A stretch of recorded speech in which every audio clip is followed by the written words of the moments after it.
So you want to own a veterinary clinic. Recession-resistant demand, since people keep paying for their pets' health even when they're cutting back elsewhere, a genuinely needed professional service, and an owner income that can run well above what most small business categories offer. On paper, this looks like one of the most stable professional practices a person can build. Here's the detail that should surprise you before you compete for your first client. The single largest veterinary care provider on the planet isn't a hospital network or a health company at all. It's Mars, Incorporated, the same company that makes Snickers, M&Ms, and Pedigree dog food. Mars quietly operates close to 3,000 animal hospitals worldwide under a handful of different brand names, Banfield, VCA, and Blue Pearl among them. And it also owns Antech, the diagnostic lab that a huge share of the rest of the industry, including many clinics, that still call themselves independent, sends blood work and lab samples to every single day. By the end of this video, you'll know what it actually costs to open a veterinary practice, why the margins look better on paper than the cash flow feels in year one, why private equity has poured tens of billions of dollars into this industry in just the last few years, and how a candy company ended up controlling more of American pet health care than any hospital chain in the country. Owning a veterinary practice isn't one business, it's three, all treating the same patients. Version 1. The independent, owner-operated clinic. A veterinarian, often alongside one or two partners, owns the practice outright, keeps full control over pricing, staffing, and case decisions, and captures the entire profit margin themselves. This is the classic version of veterinary ownership, and it's the version increasingly competing against much larger, better capitalized neighbors. Version 2. The corporate associate. A veterinarian works inside a chain-owned hospital, drawing a strong salary, often with sign-on bonuses and student loan assistance chains used to compete for talent, but without any ownership stake or upside in the practice's actual profitability. Version 3. The roll-up platform. A private equity-backed operator acquires multiple independent practices, retains their original names and often their original veterinarians, and consolidates back-office functions, purchasing, marketing, and administration across the whole portfolio. This is the version most responsible for the industry's rapid consolidation over the last 15 years. Opening a new veterinary practice from scratch typically requires somewhere between $540,000 and $900,000 in total startup capital, covering facility build-out, equipment, licensing, initial staffing, and working capital. Equipment alone, diagnostic imaging, surgical suites, laboratory tools, and basic furnishings commonly runs around $85,000. Just for the baseline setup, before any advanced imaging technology is added. Facility costs tend to be the largest single-line item, varying enormously by market, and whether you're building new, buying an existing building, or leasing and renovating. A realistic new clinic budget can run somewhere around $400,000 in capital expenditure plus another $200,000 held in reserve because most practices don't reach break-even until roughly 2 years into operation. That's a long runway of monthly overhead, commonly $15,000 a month or more, that has to be covered before the practice supports itself. Here's the number that explains why so many veterinarians eventually try to own rather than just practice. According to industry compensation data, the average veterinary clinic owner earns somewhere around $280,000 a year, compared to roughly $80,000 for a veterinarian working as an employee at someone else's clinic. That gap is almost entirely the reward for taking on ownership risk, upfront capital, and the operational headaches of running the business itself. Revenue per full-time veterinarian typically runs between $300,000 and $750,000 a year, depending on location, species mix, and whether the practice includes higher-margin specialty or emergency services. Net profit margins for a typical small animal practice run 10 to 15%, with top-performing practices reaching 20 to 25%. Labor is the dominant cost, consuming 45 to 60% of revenue, with the cost of medical supplies, medications, and outside lab work adding another 15 to 20% on top. Get the staffing ratio and the service mix right, and this is a genuinely strong small business. Get either one wrong, and that same 10 to 15% margin range leaves very little room for error. Now for the cost that doesn't show up cleanly on a single line item, but shapes almost every independent practice's economics today. Corporate and private equity-backed chains, with access to institutional capital and centralized recruiting budgets, routinely offer signing bonuses, student loan repayment assistance, and higher base salaries than a typical independent practice can match, specifically to recruit veterinarians and technicians away from smaller clinics.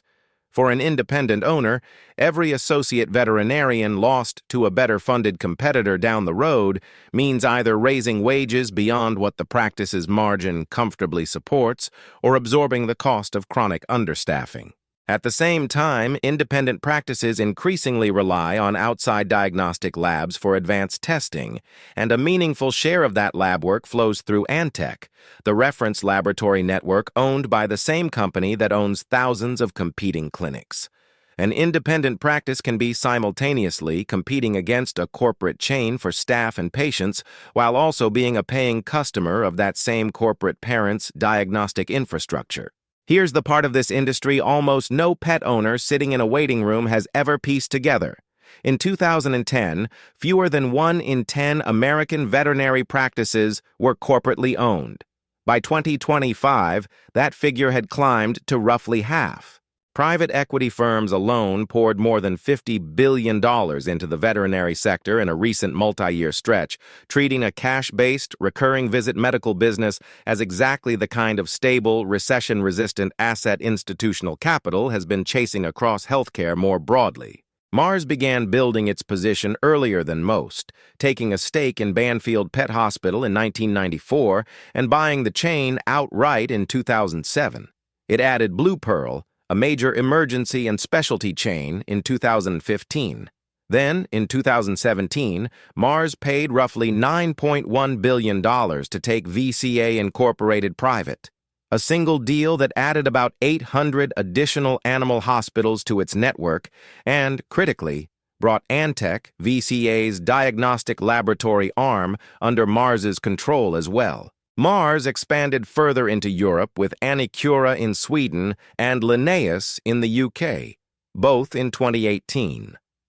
Unlike most of the private equity firms now active in this space, Mars doesn't buy and resell. It accumulates and holds. The private equity firms operating alongside Mars generally follow a different playbook: acquire a platform company, borrow against it, fold in smaller independent practices, tighten costs, and sell within roughly 3 to 7 years at a multiple of earnings. KKR's Pet Vet Care Centers grew from around 125 hospitals in 2017 to more than 450, financed in part by a $2.3 billion loan that the acquired clinics themselves are now responsible for servicing. Today, corporate consolidators collectively own roughly a quarter of primary care veterinary clinics and close to 3/4 of specialty and emergency hospitals, together accounting for around half of all veterinary revenue generated in the United States. A peer-reviewed study published in 2025 found that veterinarians working inside corporate-owned practices reported significantly more pressure to generate revenue and see more patients per shift than their counterparts in independent practice. The U.S. veterinary services market was valued at roughly $61 billion in 2023 and is projected to keep growing at close to 9% a year through the end of the decade.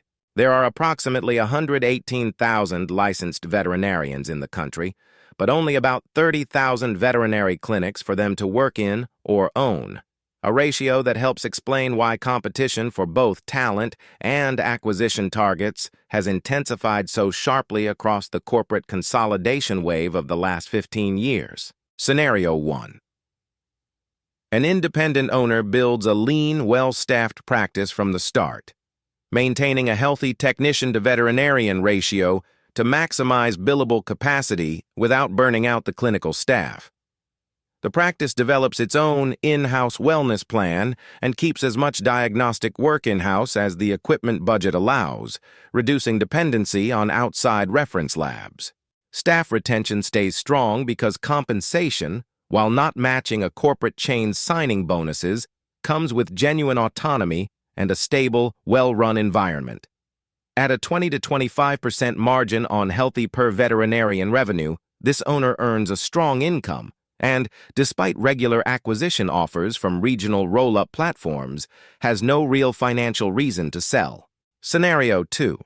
An independent owner opens a similarly sized practice but underestimates the roughly 2-year runway to break even, arriving at year 1 with less working capital reserve than the business actually needs.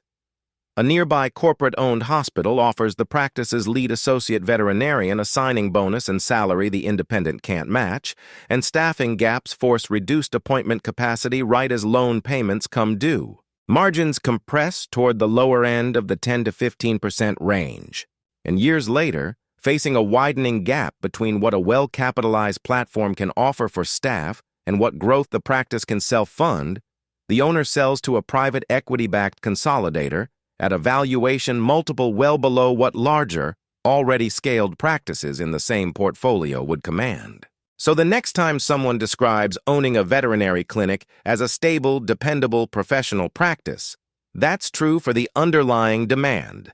Pets need medical care regardless of the broader economy. But the competitive landscape underneath that stable demand has been reshaped by roughly 15 years of consolidation, much of it controlled by a candy company most pet owners have never connected to their vet's waiting room, and by private equity firms running a well-established playbook of buying, borrowing, and selling. The exam room was never really the business. Who owns the diagnostic lab, who can outbid you for your own staff, and whether you can survive long enough to reach the ownership income independent practice was always supposed to offer, that's the real economics of this business.